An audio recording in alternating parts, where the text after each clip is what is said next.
years, our labor market has been moving into better balance over the past year.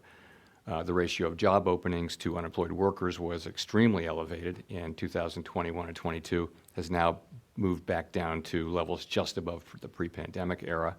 Surveys of workers and businesses indicate a normalizing labor market. So do the rates of both quits and hires.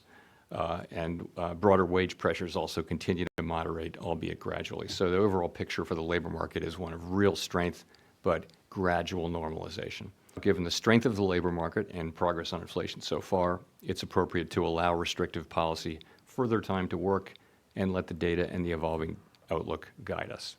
Come what may, we remain strongly committed to returning inflation over time sustainably to 2%. For one thing, we try to be very transparent and predictable given the flow of data and events. I mean, you have to move quickly sometimes, but we do realize we have a special obligation to be predictable and transparent, and that benefits us in doing that as well.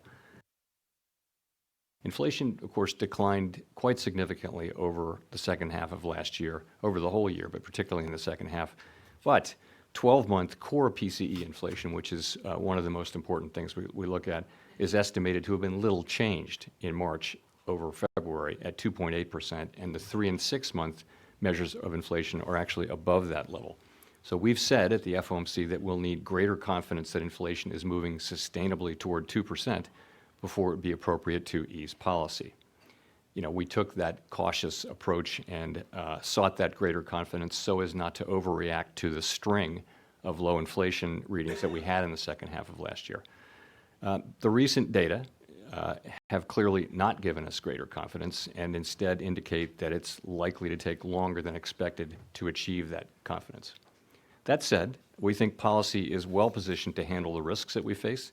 If higher inflation does persist, we can maintain the current level of restriction for as long as needed. At the same time, we have significant space to ease should the labor market unexpectedly weaken. If you like this video, then like, share and subscribe to ET Now.